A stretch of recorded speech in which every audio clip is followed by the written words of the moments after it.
A study published in Clinical Biomechanics compared the standard shrug against a modified version and found that the standard shrug wasn't even the top upper trap activator. So the exercise that actually beat the standard shrug in a head-to-head comparison is something called an upward rotation shrug, and chances are you've never done one. But what's actually different? In a normal shrug, your arms hang straight down and you pull straight up. With this, you set your arms about 30 degrees out from your body. Not a lateral raise, just a slight angle in the scapular plane. From that position, you shrug up and slightly outward, letting the shoulder blade rotate instead of just elevating. It's a small change, but it completely shifts which muscle fibers are doing the work. And here's why this matters for the Bane look specifically. When you do a normal shrug, that hits your upper traps, sure, but it won't fill in that whole area from your neck out to your shoulders. That's why some guys have big traps that still don't look yoked. It basically ignores the lower traps and serratus anterior, the muscles that control how your shoulder blade rotates. The upward rotation shrug trains all of them at once. Now,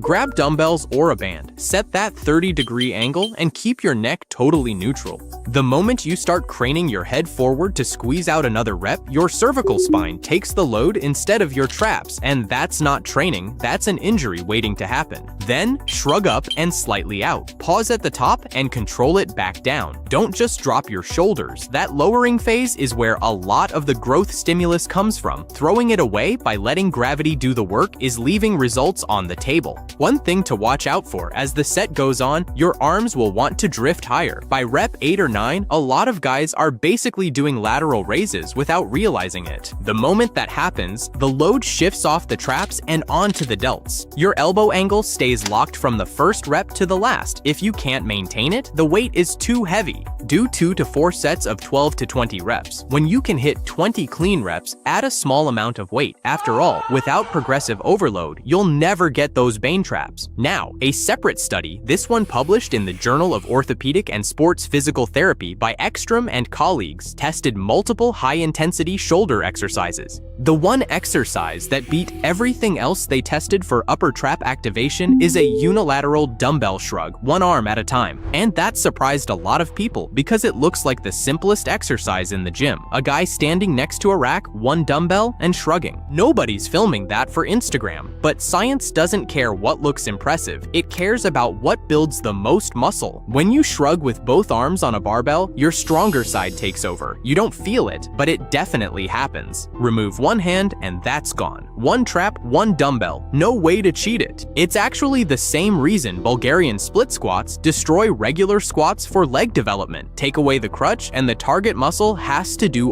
This next exercise changes that. It isolates them at a level that nothing else comes even close. But why does this matter for looking like Bane? The upper traps give you height, that peak next to the neck. The lower traps give you depth, thickness running down between the shoulder blades. Without both, your back looks built from the front but flat from behind. For the record, Bane didn't look dangerous from just one angle. And the exercise is called a prone Y-raise. It sounds like something from a physical therapy clinic because it kind of is. This is one of those exercises that rehab specialists have been using for years to fix broken shoulders. But somewhere along the way, nobody thought to tell the bodybuilding world that this same exercise produces 97% lower trap activation. That's from the Ekstrom study. What's even more fascinating is that it also hits 79% activation in the upper traps. So while you're maxing out the bottom of the muscle, the top is still working hard. Here's your setup. Face down on a flat or slightly inclined bench, thumbs pointing at the ceiling, shoulders turned out. Raise your arms in a Y, that diagonal between straight to the sides and straight overhead, roughly 145 degrees. That angle matches the actual fiber direction of the lower traps. Even a small change and the work shifts somewhere else. Which brings me to the humbling part. You're going to walk up to this exercise thinking you'll grab the 25s.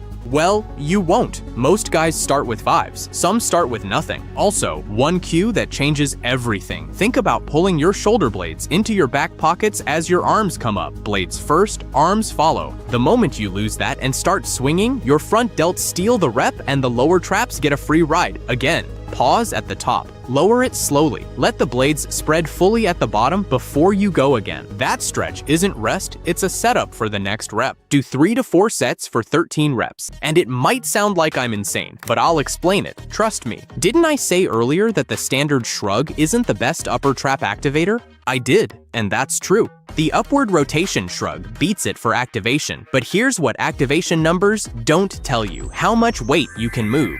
Try loading an upward rotation shrug with 300 pounds. You can't. The position won't allow it. And walk into any gym right now and watch someone shrug. Here's what you'll see: head jutting forward, shoulders rolling in circles, elbows bending, whole body bouncing to get the weight up. That's not a trap exercise. But a heavy shrug done right is one of the best mass builders for the upper traps. Now, equipment matters here. A barbell works, but it sits in front of you and drags against your thighs, which limits your range. A trap bar fixes that. You stand inside it, handles at your sides, cleaner path, heavier load. So, this is how you do it with a perfect form. Stand inside the trap bar with your feet about hip width apart. Grab the handles, stand up like a deadlift, and get tall. Ribs stacked over your pelvis and brace your core like someone's about to push you. Before you shrug, let your shoulders drop as low as they'll go. Actually feel the weight pulling them down. Drive your shoulders straight up and slightly back, not forward and not in circles. Imagine you're trying to touch your traps to your earlobes. Keep your arms completely straight the entire time. They're just hooks holding the weight. The moment your elbows bend, your biceps take over, and your traps lose the rep. Pause at the top for a full second, and if you can't hold it for a second, the weight is too heavy. Then lower the weight slowly and control all the way back to that full stretch at the bottom. Don't just let it drop. Let your shoulders settle completely before the next rep. Reset, rebrace, and go again. Do 3 to 6 sets for 6 to 10 reps, and